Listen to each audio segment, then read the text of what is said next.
This is Oscar Paul, James Conner of the Conner Post. We're here to discuss the news this week. James, what's been going on in your end? Oh, on my end, it's kind of insane because we sit there and we put out the news, and yesterday I was just overwhelmed that everything seemed to be related to some kind of attack. It was Islamic fundamentalists attacking in Paris and Brussels, in London. There was another guy who I guess attacked some Islamic people outside a mosque. So somehow still totally related.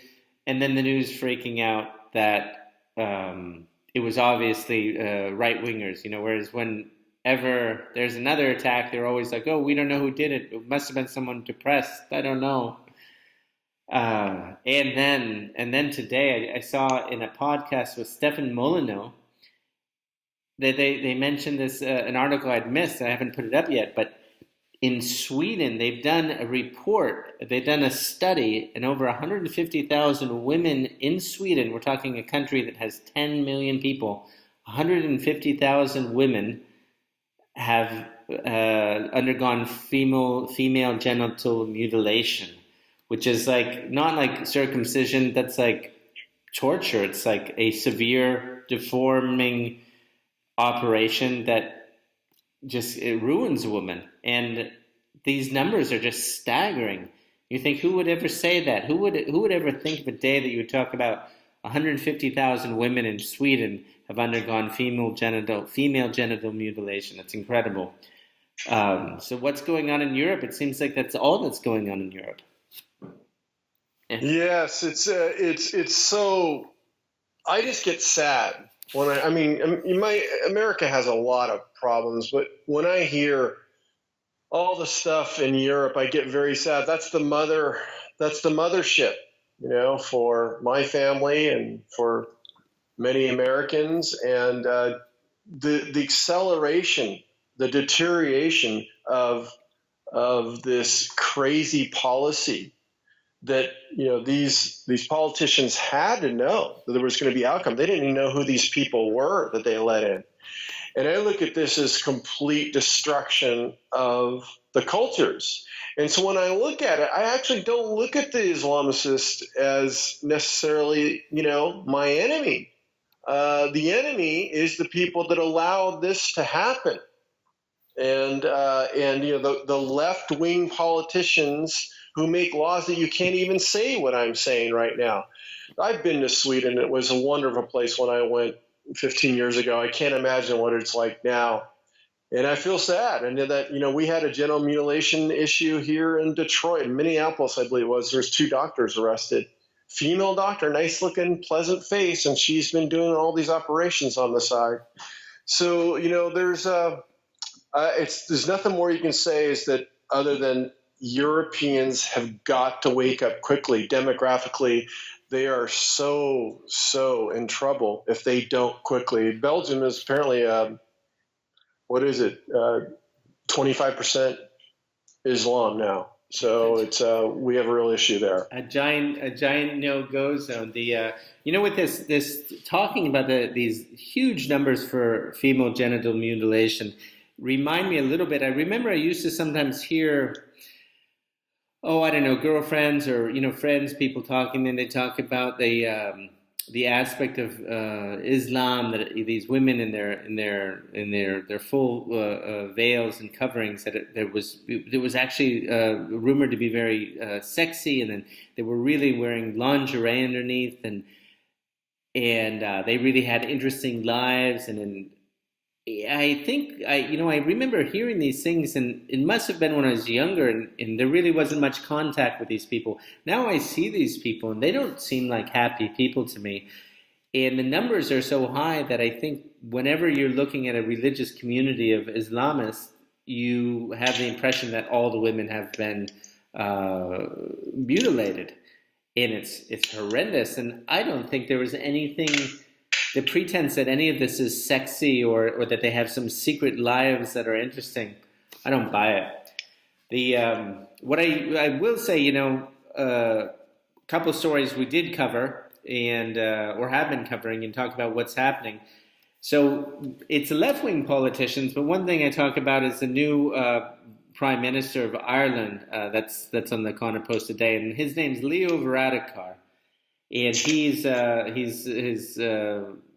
parents are Indian, or at least one of his parents is Indian, so he's not native.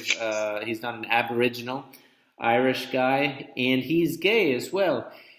And that's all well and good, but the big thing is he's childless, and now that makes 10 after Macron, and of course everyone knows Merkel, and everyone knows May. There's so many childless leaders, and these leaders are maybe not the best leaders to be putting at the forefront of power when we have this demographic implosion, and we have this problem with immigration, and of course a gay Indian childless. If he had children, I don't even know if that would be better. But it's a complete mess. And another article, one from Julian Rose. It's actually more a speech. He spoke at the presidential palace in Poland, and that's worth reading. His remarks in his speech, and that was the Charter for Real Food and Real Farming. So Julian Rose, he writes for the Connor Post. He writes for other magazines. But his main thing is that he runs the Polish group to preserve small farms in Poland, and he has had a major effect on preventing GMOs, not just in Poland but in Europe, and he's been quite substantial. He speaks regularly in England and of course in Poland, and he addresses the Duma, and he has quite a lot to say and quite a lot of following on that. So that's something. If you're depressed about all the Islam stuff, well, there's something that's going on that's not related to Islam, in that case, in Europe. And what about America? Well, just real quick on Europe, it's interesting. I thought about it. You know, Poland and Hungary and places like that, they're some of the bright spots, some of the positive. They want to protect their culture. Now, they may still lose, but they want to protect their culture, it seems like. And, you know, west of the Iron Curtain, the former Iron Curtain, they've been so inundated with so much mind control from the media that they've pretty much given up. If you remember how conservative and Catholic Ireland was 20 years ago even, this never would have happened. But they've been completely and absolutely given up and been so beaten down with this is the norm, you know, something outside the norm. And again, I am very liberal in the sense of libertarian, free. Let people do whatever they want to do, but also let a community be what they want to be. And Poland wants to be a Christian Polish culture. Ireland used to be sort of like the Poles, but they've been beaten down and hit with so much stuff by the media that they have given up. And they are demographically are just like the rest, and now they're going to be as just like the other west of the Iron Curtain. So I have one more comment on that. If things really, you know, mess up in Europe and get really out of hand, and you know, people say, well, where can you go? Well, interestingly enough, the only place you can go is to the countries that knew what this crazy leftist communist stuff ends up as. And so the escape is going to the formerly communist countries, which I think is very ironic. I just wanted to say that comment, James. No, and they are going. Apparently, the number of people moving to Hungary and Poland is amazing, and I can't blame them. You just go over the border. You go from Germany, Berlin, you go over the border, you go to Warsaw, you go to Breslau. Things are rough in sections. You know, it hasn't all been rebuilt after the war, but the streets are clean. The streets are safe. It feels very European. Yeah, I've been to Poland. Poland's nice. I mean, it's not as built up like you say, but it's nice. I especially enjoyed the soup at Krakow. Very good soup. But you asked me about the United States, what's going on this side. Well, you know, we have 5-0. The Georgia, there was some of these leftover and special elections for Congress happen because of appointees or whatever reasons into the administration. But in Georgia, they had someone run against a Republican I think 7 times the funding. The funding was coming from everywhere. They had a media, again, a Hollywood circus. That's their play, even though it didn't work for Hillary. They had Samuel Jackson, doing commercials for him. They had Alyssa Milano and all these other people. I've met her. All these other people who were giving money, and guess what? It failed. And Trump couldn't help but rub it in their face a little bit and said 5-0. And his nice tweet was essentially like, maybe the Democrats would do a lot better if they started working together for a healthcare plan, for a tax plan, for this plan, rather than doing what they're doing, which I thought was brilliant. So I enjoyed that tweet out of President Trump. Then the other thing that's, of course, going on is, well, James, any comments about that? So, in a way, not any, except, of course, the Democrats are looking for a win because what they want to say is the tide's turning. And it's kind of interesting. I don't think these races are actually very important, but it is pretty interesting that they still haven't pulled one off. So, they've been chipping away at it. They want to swing the narrative, and the narrative is always very important, against Trump, saying, "Look, we told you so, and we're gonna win back Congress." And I wonder, right now, I hate to say we because I'm not really a Republican in a strict sense. What I really am is someone who cares about the West, and probably a conservative would fit, maybe a right winger, but he says, we have the presidency. We, as conservatives in principle, have the Senate and the House. We have 30 state houses. We have the Supreme Court. Are we really on the verge of a tsunami of change going back to the Democrats? I think we might be faced with that demographically if I don't expect them to win any arguments, is what I'm saying. I think they're going to try and replace us. But are they winning arguments right now? I don't know. I don't get the impression. Is this really going to be a replay of Watergate? And after that, there's Come going to on, be... James. The left doesn't argue. They just name call. Ad hominem attacks. That's all they can do. They have no argument, so that's why they name call. It's amazing. I'm just wondering, is it going to be effective? Are they going to pull it off? I think it's just going to blow up in their faces. But I'm curious to watch. I watch these races, not closely, but I kept my eye on them, and 5-0.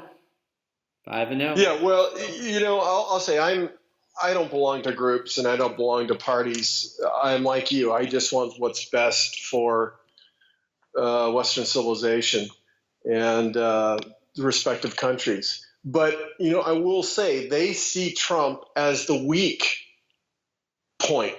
And what they really are doing is stopping his agenda. He really has been slowed down, whether you like it or not. He has had his agenda slowed down by the judiciary, the 80% Clinton, Obama judges, and then across the land, stopping him to, constantly, getting bombarded with this ridiculous hoax of Russian collusion and all this other stuff. So that's what they're trying to do. They're just trying to stop the agenda because they're so horrified that Trump could get anything done that they don't like. So, but there's many other reasons that we can talk about another time. But, what I would say is that Trump is this is a gate opening for him, this 5-0. It was all over the national news.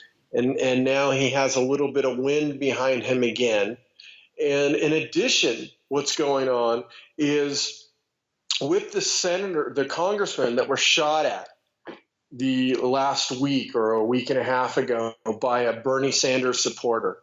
And I fully hold the media responsible for radicalizing. They say don't radicalize Islamicists. Get rid of those YouTubes and get rid of those tweets. Well, guess what? The media radicalized the left, and now you have a guy coming out full Bernie support, tweeting all the time against Trump, Russia, Russia, Russia on his tweets. You can get them shirts on the counter post, and he shoots a bunch of congressmen. So now for the first time, I'm seeing that disgusting, despicable man, David Brooks of the New York Times, who, is sort of the kingpin of commentators at the top of the pyramid of fake news. And he came out and he even quoted one of Trump's tweets and said he might be right when Trump said this is a ridiculous story on the collusion, and it's equally ridiculous on the obstruction of justice, and he said that might be accurate. And for the first time, you have a guy like David Brooks, who's been all after Trump since election day and before, sort of turning. And it's not because he's getting smarter. He's called saving his ass, because guess what? I bet they're starting to see, we're radicalized people so much now, we might be starting some weird civil stuff going on. And they're trying to get on the right side of the boat so that they don't get blamed. I saw that. You also have Alan Dershowitz, great friends of the Clintons, lifetime. He's out there on every show saying they can't indict Trump because you can't indict a president. And he can fire Comey, and he can actually do a lot more, maybe even fire Mueller. So basically, you have all that going on, and I'm starting to see some changes this week. And the little rats like David Brooks moving over to the other side because they know, we might be doing something wrong here. I hope more go over. I don't know if they will, and then this whole thing gets shut down. What do you think, James?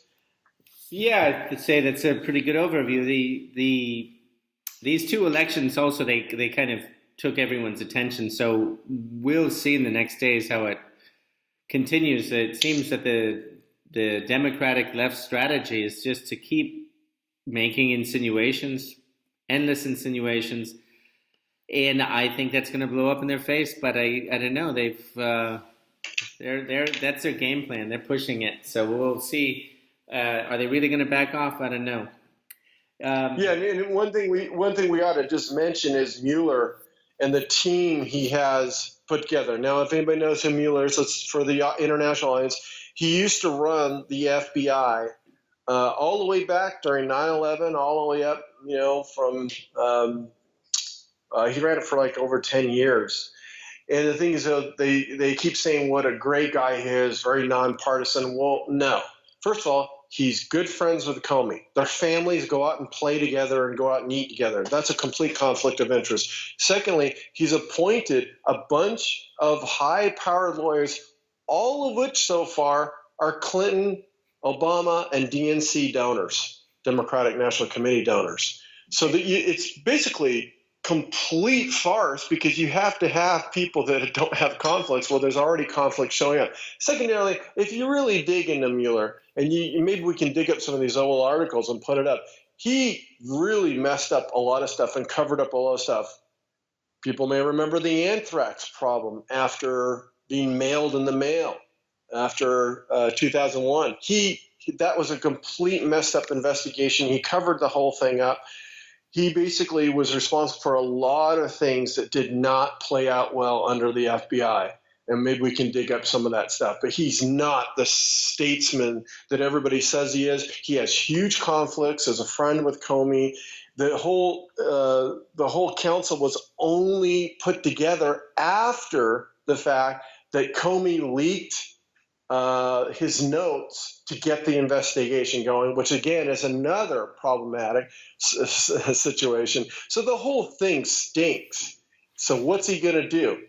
Think Mueller is doing stuff for the deep state, and will they have the guts to completely, in the face of the American people, lay some ridiculous points down? Incidentally, one last thing, by two ex-judges, Napolitano and Dershowitz, said that you cannot indict a sitting president.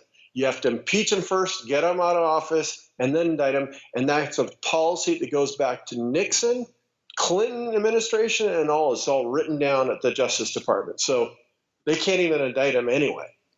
Yeah, I don't know what's going to happen with that, but that's true. I saw some of that. I think Zero Hedge has a great article on Mueller and the conflict of interest. And I just have to wonder, what are these guys just so arrogant at this point that if they're journalists, they think they can give all their money to the Clintons or to political parties at all. But left-wing political parties, and that's not supposed to reflect upon a conflict of interest, or that you can work at the State Department and that you can make donations of thousands of dollars to a presidential candidate and somehow appear nonpartisan. It's insane.